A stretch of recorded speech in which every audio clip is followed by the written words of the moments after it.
क्षमा breaking Jain news. बोलिए परम पूज्य विशाल सागर जी, धवल सागर जी, उत्कृष्ट सागर जी महाराज की। कहते हैं भारत में अच्छा समय आने वाला है ना।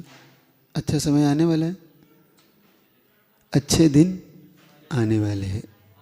पता नहीं उनके दिन अच्छे कब आएंगे, लेकिन शायद नाते पोते के अच्छे दिन आ गए ऐसा लगता है। आ गए? नहीं आए? आए कि नहीं आए? आ गए। तो मुझे ऐसा आपकी खुशी दिख नहीं रही, आपको अच्छे दिन आए कि नहीं आए? अच्छे दिन आ गए या नाते पोते के? आ गए। हमें अपनी इस अनंत काल से भटकी हुई इस आत्मा के बारे में जानना है। जानना है ना। आज तक नहीं जान पाए तो हम सिर्फ अपने हैं को नहीं जान पाए। मेरे सामने अभी अभी संचालक ने घड़ी रखी है। मैं कहना चाहता हूँ इसकी मुझे ज़रूरत नहीं है, क्योंकि मेरे गुरुदेव मुझे इतना बड़ा समय सार दे गए कि मुझे किसी घड़ी की ज़रूरत, पूरा समय दे गए। और आचार्य परमेष्ठी के रूप में समय सागर जी दे गए। तुम्हारे समय की मुझे ज़रूरत है? मुझे कोई ज़रूरत नहीं है। आपको कोई आत्मा के विषय में समय को दूसरा नाम आत्मा भी है। अगर जानना है हमें, वास्तव में हमें अपनी उपादान की क्षमता को बढ़ाना होगा। और उपादान की क्षमता तब प्रकट होती है जब किसी एक अच्छे सशक्त निमित्त को प्राप्त होती है। जिसके जीवन में आज तक सशक्त निमित्त उत्पन्न नहीं हुआ, उसकी उपादान क्षमता सोई सी रह जाती है। इसलिए आपके सामने निमित्त की अब उपस्थिति हुई है। देखना यह है कि नाते पोते वालों का उपादान कितना काम कर पाता है, क्योंकि निमित्त अपनी जगह है, उपादान अपनी जगह है। निमित्त अपने में रहकर भी आपके उपादान को प्रभावित करता तो है, लेकिन उपादान की योग्यता भी उस पर बहुत बड़े इस निमित्त का उपयोग करने में कारण होता है। पूज्य गुरुदेव ऐसे सशक्त मृग इस भूमि पर हुए थे जिन्होंने हम जैसे सोए हुए उपादान की को भी जागृत कर दिया। जिनकी अनन्य कृपा से इस भारत की वसुधा को नहीं, विदेश के लोगों ने भी जिन्हें अपना सर्वस्व माना, जिनके गुणगान गाने से कहते हैं बहुत बड़ी बड़ी कर्मों की निर्जरा होती है। हमने बड़े बड़े महापुरुषों को नहीं देखा। मैं अपने जीवन में सबसे बड़ी कमी मानता था कि मैंने पूज्य आचार्य शांति सागर जी के महाराज भी के युग में जन्म नहीं लिया। ये मुझे कमी लगती थी। लेकिन जब से मैंने आचार्य विद्यासागर जी को देखा, मेरी ये कमी भी पूरी हो गई, क्योंकि उनसे जैसे ही उनका ही प्रतिरूप मुझे आचार्य विद्यासागर जी के रूप में मुझे मिला। ये बात अलग है कि ये पश्चिम महाराज की ये धरती उनसे वंचित, उनकी चरणों की धूल से वंचित रही। इतिहास शायद आपके लिए भी अधूरा ही रहा कि उन गुरुदेव के चरण आप तक नहीं पहुंच पाए। फिर भी उन्होंने जो हम सबको दिया है, उनका जो अनन्य उपकार है, उस उपकार को भी गाकर हम अपनी अनन्य गुरु भक्ति प्रकट कर सकते हैं। तो क्या नाते पोते वाले अपनी गुरु भक्ति प्रकट करना चाहेंगे? है? चाहेंगे? पीछे वाले चाहेंगे? बीच वाले? कुछ लोग अभी कंफ्यूज से क्यों? कुछ कंफ्यूज है? नहीं है ना? क्यों कह रहा हूं मैं? इसलिए कह रहा हूं कि मैं एक छोटा सा संस्मरण उनके गुरुदेव के बारे में आपको बताता हूं कि पूज्य गुरुदेव जब खजुराहो में विद्यमान थे, विराजमान थे, वहां पे चातुर्मास व्रत थे, तो पूज्य गुरुदेव के दर्शन करने उस समय सिर्फ देश के ही लोग नहीं, विदेश के भी, क्योंकि खजुराहो अपने आप में टूरिस्ट पैलेस बहुत बड़ा अपने टूरिस्ट के लिए फेमस है वहाँ पर। और विशेषकर सारे भी जितने भी विदेशी लोग निश्चित तौर पर वहाँ आते ही आते हैं। जब वो कुछ विदेशी वहाँ पर जब आए तो उन विदेशी लोगों ने पूज्य गुरुदेव के दर्शन किए। बहुत देर तक वो गुरुदेव से चर्चा करते रहे। और गुरुदेव की एक सबसे बड़ी खासियत थी कि वो अपनी हर बात में अहिंसा को महत्व देते थे, क्योंकि अहिंसा ही सबसे मुख्य होता है किसी भी धर्म का। परम धर्म अहिंसा ही माना गया। अहिंसा परमो धर्म जिसको हम कहते हैं। गुरुजी ने उनसे पूछा कि आप नॉनवेज खाते हैं? तो उन्होंने कहा हाँ, क्योंकि उनके लिए सहज है ये चीज़। तो गुरुजी ने उनसे जब ये बात कही कि अपने को नॉनवेज नहीं खाना है, तब उन्होंने 1 मिनट के अंदर वो नॉनवेज त्याग दिया। विदेशी लोगों ने भी उस नॉनवेज को छोड़ दिया कि हमें नहीं खाना। तो अब गुरुदेव ने कहा तो नहीं खाना है। फिर उनसे गुरुजी ने कहा कि अब ठीक है, अब हमारा साधना का समय है। और गुरुजी वहाँ से जब उनको कहने लगे कि ठीक है, अब हमारी साधना के हिसाब से हम आप लोग जाने को कहा, तो वो बहुत देर तक बैठे रहे। बैठने के बाद गुरुजी से उन्होंने कहा कि गुरुजी हम 5-10 मिनट और बैठना चाहते हैं, विदेशी लोग। गुरुजी ने कुछ 2-5 मिनट कुछ नहीं बोला, लेकिन आपको आश्चर्य होगा जब एक ब्रह्मचारी ने पूछा कि आप लोग क्यों बैठना चाहते हो? आखिर हो गए दर्शन, आपके बातचीत हो गई, आशीष ने आशीर्वाद दे दिया, आप जा सकते हो।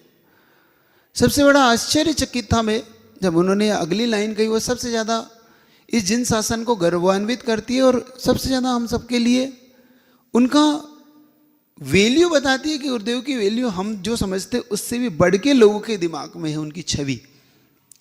गुरुजी के दर्शन करने के बाद वो उन्होंने कहा कि हम लोग आज तक इस भारत की धरती पर जो आते थे तो ऐतिहासिक कुछ वस्तु देखने आते थे, जैसे ताजमहल है, इंडिया गेट है, हम कुतुब मीनार देखने आते थे, हम यहाँ की नदी नाले ये घूमने आते थे। लेकिन इसके बाद जब हम भारत आएंगे या हम विदेश जाएंगे तो हम सबसे पहले इस चीज़ को बताएंगे कि भारत में सिर्फ ऐतिहासिक चीज़ें ही नहीं है, वहाँ पर साक्षात जिंदा भगवान बसता है। वहाँ पर भगवान के दर्शन करना हो तो विद्यासागर जी के दर्शन करना।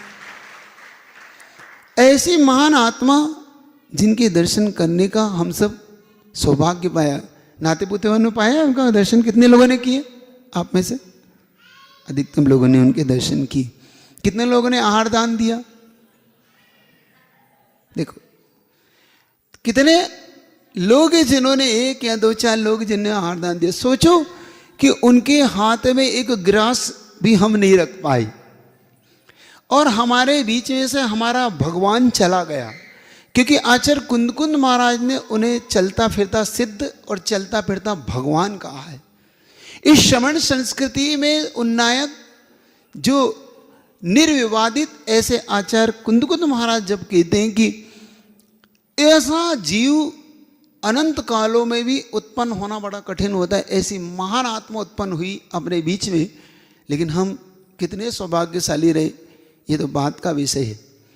फिर भी आप लोग का काफ़ी समय हो रहा है, आपको विकल्प भी होगा ना, जाना है ना, है कि कराए? कितने लोग कराए? बाकी लोग को करना, ठीक है। तो आपकी रात नहीं हो तो इतना ही रखता हूँ कि ऐसी महान आत्मा का अगर लाभ लेना है तो 30 तारीख को, ऐसे में शक्ति प्रदर्शन कहूँगा तो अच्छा नहीं लगेगा, इसे मैं भक्ति प्रदर्शन जरूर कह सकता हूँ कि भक्ति प्रदर्शन जरूर करूँ, क्योंकि भक्त का अनुराग जब अपने भगवान के प्रति होता है तो भक्ति अवश्य प्रकट होती है। और आपकी मांग भी बहुत बड़ी है। बड़ी मांग है ना कि छोटी मांग है? नाती पुतले की छोटी मांग है, बड़ी मांग है? हाँ, मांगना है। देखो मांगना है तो फिर बड़ा मांगो।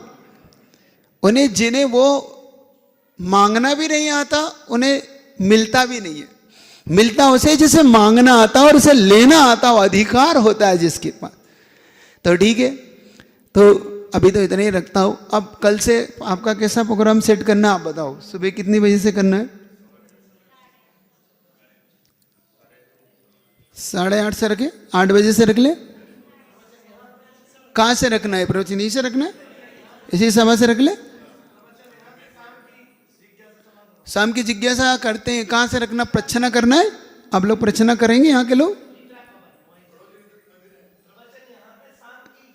क्योंकि चक्कर क्या है कि मेरा फिर आना जाना रात हो जाएगी, तो जिज्ञासा शाम की वहीं रखते हैं जहाँ से आप रुक रहे हैं, क्योंकि यहाँ कमरे तो शायद नहीं है ना रुकने की व्यवस्था थोड़ी सी आपकी, तो ठीक है। और दोपहर में प्रवचन सार का स्वाध्याय होता है। अभी बहुत अच्छा ज्ञान अधिकार चल रहा है, बहुत अच्छा विषय चल रहा है, सुपयोग असुपयोग शुद्धोपयोग तीनों उपयोगों का विषय है।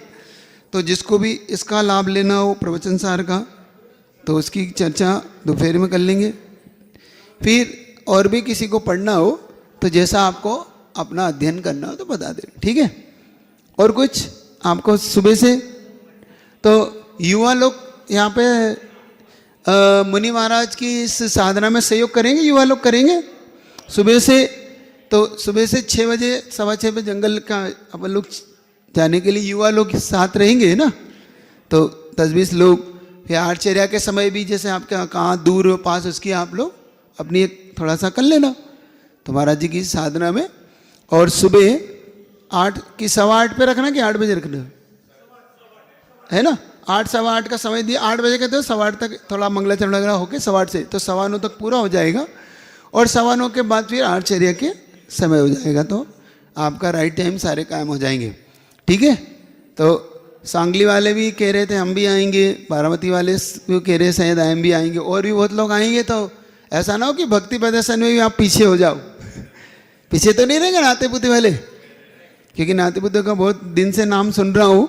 क्योंकि नाते पुते समाज को मैं जब मालेगांव था मैं, तब मालेगांव में यहाँ के लोग आए थे सबसे पहले, ध्यान है आए थे ना, वहाँ पे खेत पे आए थे फिर खेत पे आने के बाद फिर लगातार समाज अपना भाव तो रखती चली आई है।